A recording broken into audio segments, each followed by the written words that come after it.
हे guys, welcome back to my channel. तर आज आपण बनवणार आहोत पाणीपुरी। आज पाणीपुरीचा बेत ठरलाय, तर आज मी रेसिपी शेअर करते। मग चला आपण आता रेसिपी सुरू करूया। तर आपण रात्रीच पांढरे वाटाणे भिजत ठेवले आहेत आणि तसंच चिंच पण आपण चिंच आणि खजूर हे दोन्ही आपण भिजवलेले आहेत। आणि आता आपण रगडाची तयारी करूया। तर मी बटाटा हा छोट्या ह्याच्यामध्ये चिरून ठेवलेला आहे। तर आपण आता कुकर लावूया। ऑलमोस्ट वाटाण्यातलं पाणी काढलं आहे, तर आपण वाटाणा टाकूया। आणि मी 3 बटाटे हे धुवून किसून बारीक चिरलेले आहेत। याच्यामध्ये टाकूया आपण थोडंसं पाणी थोडंसंच टाकूया, म्हणजे रगडा आपला घट्ट होईल। आणि आता याच्यात टाकूया आपण थोडी हळद आणि आपली थोडी जिरेपूड। आणि हा कुकर आपण कमीत कमी 5 ते 6 शिट्ट्या घेऊया। तर आता आपण कुकर लावून घेऊया आणि फास्ट याच्यावर आपण कमीत कमी 4 ते 5 शिट्ट्या घेऊया। आणि मग आता आपण वळूया पाण्यांवर। तर आता आपण तिखट पाण्याला सुरुवात करूया।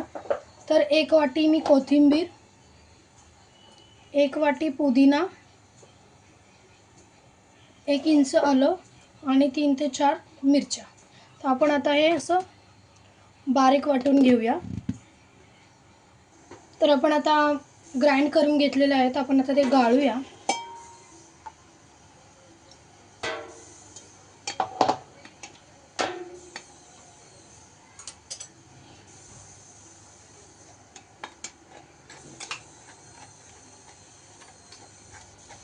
हे गाळून घेऊया आणि मग याच्यात आपण नंतर मसाले टाकूया। तर मी आधी हे गाळून घेते आणि मग तुम्हाला दाखवते। तर आता आपलं पाणी रेडी आहे। मी गाळून घेतलं आहे व तो चोथा बाजूला काढला आहे। तर आता 1 चमचा याच्यात पाणीपुरी मसाला ॲड करते।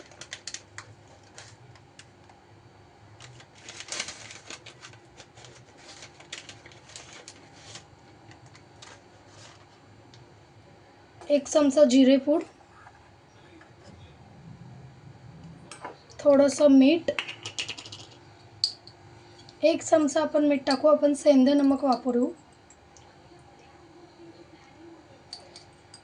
जसे आपण मिरच्या टाकू तसं मिठाचं प्रमाण टाकू।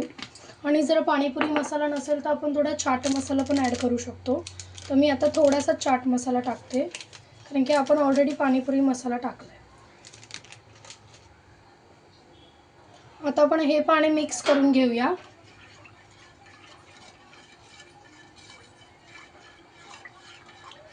आपलं तिखट पाणी झालेलं आहे। आता आपण गोड पाण्याकडे वळूया। गोड पाण्यासाठी आपल्याला मी खजूर भिजत ठेवले होते आणि चिंचातली बी आणि खजुराची बी काढून ते आपण भिजत ठेवलं होतं। तर आपण आता ते मिक्सरला वाटून घेऊया। आणि 1 वाटी गूळ घेतला आहे मी हा गूळ रेडीमेड आहे।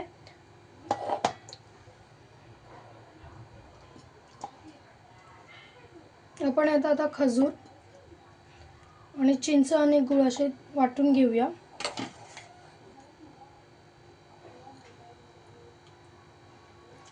जे पाणी आहे चिंच आणि खजुराचं ते आपण ओतून नाही देणार, ते पण आपण गोड त्या पाण्यामध्ये मिक्स करणार आहोत।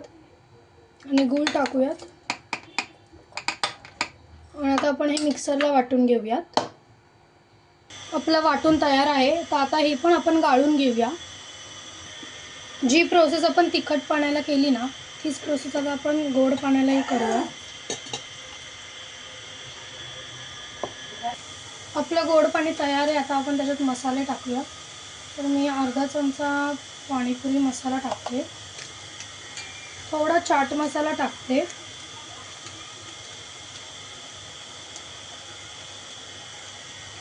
थोडी जिरेपूड आणि आपलं सेंधे नमक ते पण मी अर्धा चमचाच टाकते आहे। आणि हे आपण आता मिक्स करूया।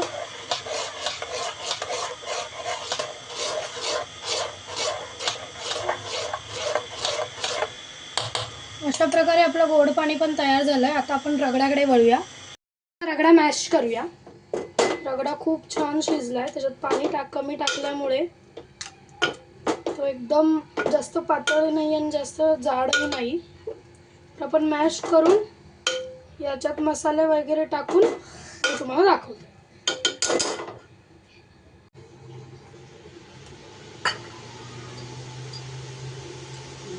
थोडं मीठ,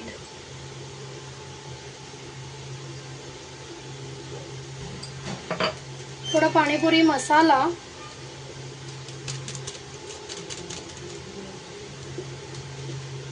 टाकून घेऊयात आणि मिक्स करूया. रगडा हा नेहमी घट्टच करायचा, जास्त पाणी करायचं नाही. कारण की आपण बघतो बाहेर पण पाणीपुरीवाले त्यांचा रगडा नेहमी घट्ट असतो. ते लागेल तेव्हा ते तिखट पाणी टाकून ते गरम करून घेतात, पण आपण पुन्हा गरम करू नाही शकत, म्हणून मी रगडा घट्टच ठेवला आहे.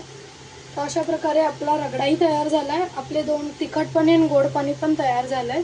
अशा प्रकारे आपली पाणीपुरीची रेसिपी रेडी आहे. तर अशाच रेसिपी पाहण्यासाठी मला सबस्क्राईब करा आणि थँक्यू फॉर वॉचिंग.